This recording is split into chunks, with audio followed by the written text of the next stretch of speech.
കോതമംഗലത്ത് തിരഞ്ഞെടുപ്പ് പ്രചാരണം കൊഴുക്കുന്നു. UDFന്റെ റോഡ് ഷോ ആവേശമായി. വാദ്യമേളങ്ങളോടെ മുനിസിപ്പൽ ജംഗ്ഷനിൽ നിന്ന് ആരംഭിച്ച റോഡ് ഷോ പള്ളിത്താഴത്ത് സമാപിച്ചു. കോതമംഗലം ടീം UDFന്റെ നേതൃത്വത്തിൽ സ്ഥാനാർത്ഥി ഷിബു തെക്കുംപുറം നയിച്ച റോഡ് ഷോ പ്രവർത്തകർക്ക് ആവേശമായി.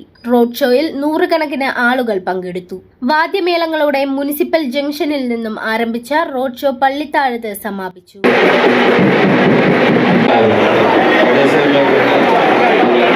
ആ ബാനറിന്റെ മുന്നിലായിട്ടാണ് നിൽക്കുന്നത്.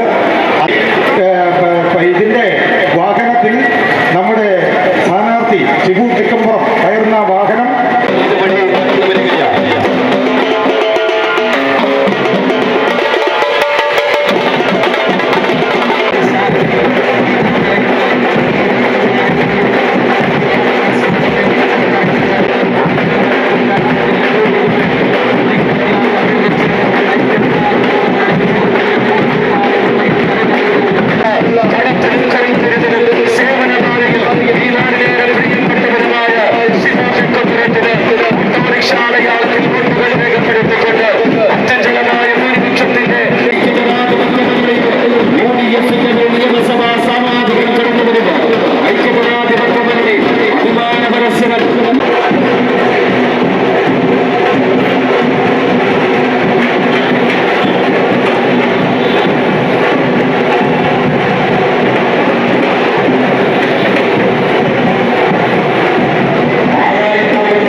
വർഷമായി കോതമംഗലം നേരിടുന്ന വികസന മുരടിപ്പും അവഗണനയും നേതാക്കൾ അക്കമിട്ടു നിരത്തി.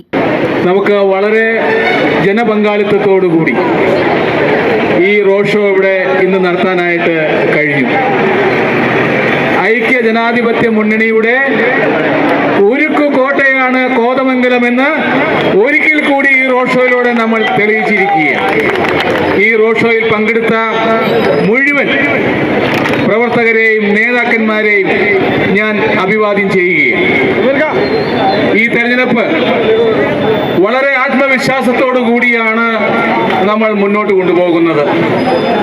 കോതമംഗലം നിയോജകമണ്ഡലത്തെ വീണ്ടെടുക്കുവാൻ, ഈ ദുർബന്ധത്തിൽ നിന്നും ഈ വികസന മുരടിപ്പിൽ നിന്നും വീണ്ടെടുക്കുവാനുള്ള വലിയ ദൗത്യമാണ് ഐക്യ ജനാധിപത്യ മുന്നണി ഏറ്റെടുത്ത് മുന്നോട്ട് കൊണ്ടുപോകുന്നത്.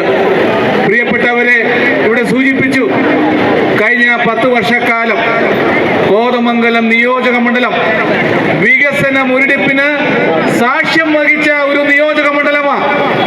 എല്ലാ തരത്തിലും ജനങ്ങളുടെ താല്പര്യങ്ങൾ സംരക്ഷിക്കാതെ ഈ നിയോജക മണ്ഡലത്തിൽ ജനങ്ങളുടെ ആവശ്യങ്ങൾ നിറവേറ്റാതെ പ്രതിസന്ധിയിലായവരെ ചേർത്ത് നിർത്താതെ മുന്നോട്ട് പോയ ഒരു ഭരണം, ഈ ഭരണത്തിന് അവസാനം കുറിക്കുവാനുള്ള സുവർണ അവസരമാണ് ഈ നിയമസഭാ തെരഞ്ഞെടുപ്പ്.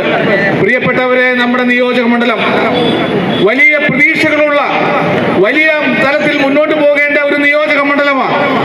കഴിഞ്ഞ 10 വർഷക്കാലമായി ഐക്യ ജനാധിപത്യ മുന്നണി തുടങ്ങി വെച്ച ഒരു വികസന പ്രവർത്തികളും പൂർത്തിയാക്കാൻ കഴിഞ്ഞില്ല. തങ്കളം കാക്കനാട് റോഡ് നമുക്കറിയാം.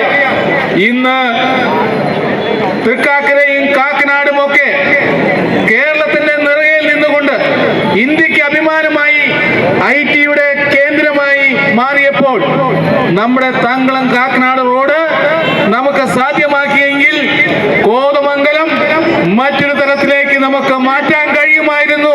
KPCC അംഗം AG George, KP Babu, MS Eldhose, UDF നിയോജക മണ്ഡലം കൺവീനർ ബോബൻ ജേക്കബ്, കോൺഗ്രസ് ബ്ലോക്ക് പ്രസിഡന്റുമാരായ Shameer Panakkal, Babu Elias, Abu Moideen, Ibrahim Kavalayil, PK Moidu, PM Zacharia, AT Paulose, Mathew Joseph, EM Michael, AC Rajasekharan, Bhanumathi Raju, Jessy Saju, Prince Varkey, PAM Basheer, Jomy Thekkekara, Babu Paul, Antony Palakuzhi, Eldhose Daniel, PC George തുടങ്ങിയവർ നേതൃത്വം നൽകി.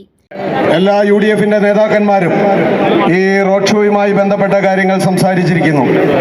പ്രിയപ്പെട്ടവരെ, കേരളം ആസന്നമായിരിക്കുന്ന ഈ തെരഞ്ഞെടുപ്പിൽ 9-ാം തീയതി നടക്കുന്ന തെരഞ്ഞെടുപ്പിൽ കേരളത്തിൽ ഒരു രാഷ്ട്രീയ അധികാര മാറ്റമുണ്ടാകുന്നതിന് വേണ്ടിയിട്ടാണ് നമ്മൾ ഈ തെരഞ്ഞെടുപ്പിൽ ഏർപ്പെട്ട് പ്രവർത്തിക്കുന്നത്. കോതമംഗലം നിയോജക മണ്ഡലത്തെ സംബന്ധിച്ചിടത്തോളം ഇവിടെ സൂചിപ്പിച്ചതുപോലെ കഴിഞ്ഞ 10 വർഷക്കാലമായി ഈ നിയോജക മണ്ഡലത്തിന്റെ അടിസ്ഥാന വികസന പ്രവർത്തനങ്ങൾ ത്വരിതപ്പെടുത്തുന്നതിനോ മെച്ചപ്പെടുത്തുന്നതിനോ വേണ്ടി ഒരു ഇടപെടലും നടത്താൻ പറ്റാത്ത ഒരു ജനപ്രതിനിധിയായിരുന്നു കഴിഞ്ഞ 10 വർഷക്കാലം ഈ നിയോജക മണ്ഡലത്തെ കേരളത്തിന്റെ നിയമസഭയിൽ പ്രതിനിധീകരിച്ചിരുന്നത്. ഇവിടെ അതിനൊരു മാറ്റമുണ്ടാകുന്നതിന് വേണ്ടി അടുത്ത തെരഞ്ഞെടുപ്പ് സമാഗതമാകുമ്പോൾ നമ്മൾ ആവേശകരമായ ഈ റോഡ് ഷോയിൽ പങ്കെടുത്ത സഹപ്രവർത്തകരെ സാക്ഷി നിർത്തി കോൺഗ്രസിന്റെ ഐക്യ ജനാധിപത്യ മുന്നണിയുടെ നേതാക്കന്മാരും സഹപ്രവർത്തകരും ഇവിടെ KP ബാബുചേട്ടൻ പറഞ്ഞതുപോലെ ദൃഢപ്രതിജ്ഞയെടുത്ത് പിരിയാനാണ് ഈ സമയം ആഗ്രഹിക്കുന്നത്. മെയ് മാസം 4-ാം തീയതി ഇവിടെ ഇലക്ഷൻ കമ്മീഷൻ തെരഞ്ഞെടുപ്പിന്റെ റിസൾട്ട് പ്രഖ്യാപിക്കുമ്പോൾ കോതമംഗലം നിയോജക മണ്ഡലത്തെ ഐക്യ ജനാധിപത്യ മുന്നണിയുടെ MLA ആയി ഷിബു തെക്കുംപുറം നിയമസഭയിൽ ഉണ്ടായിരിക്കുമെന്ന് ഈ അവസരത്തെ സാക്ഷി നിർത്തി പറയാൻ ഞങ്ങൾ ആഗ്രഹിക്കുകയാണ്. രാവിലെ മുൻ മുഖ്യമന്ത്രി ഉമ്മൻചാണ്ടിയുടെ പുതുപ്പള്ളിയിലെ സ്മൃതി മണ്ഡപത്തിൽ പുഷ്പാർച്ചന നടത്തിയായിരുന്നു തുടക്കം. എന്തിനാണ് ഈ തെരഞ്ഞെടുപ്പ്? ഏറ്റവും കൂടുതൽ പറയാനുള്ളത് നമ്മുടെ ടൗൺ തന്നെയല്ല, പല പദ്ധതികളും ഇവിടെ തുടങ്ങിയിട്ട് 10 വർഷമായിട്ട് അതിലൊന്നും ചെയ്യാൻ പറ്റാതെ നിൽക്കുകയാണ്. MLA എന്നുള്ള പേരിലല്ലാതെ വേറെ യാതൊരു രീതിയിലുള്ള ഒരു വികസനം അദ്ദേഹത്തിന് കാണിക്കാൻ സാധിക്കില്ല. അദ്ദേഹത്തെ വെല്ലുവിളിക്കുന്ന ഇന്ന കാര്യങ്ങൾ ഞാൻ ചെയ്തിട്ടുണ്ട് എന്ന് ചെയ്തിട്ടില്ല എന്ന് തെളിയിക്കാൻ നമുക്ക് പലതുമുണ്ട്. ഇപ്പോൾ അതേ പ്രസംഗിക്കുന്നില്ല. News desk media 60 Kothamangalam.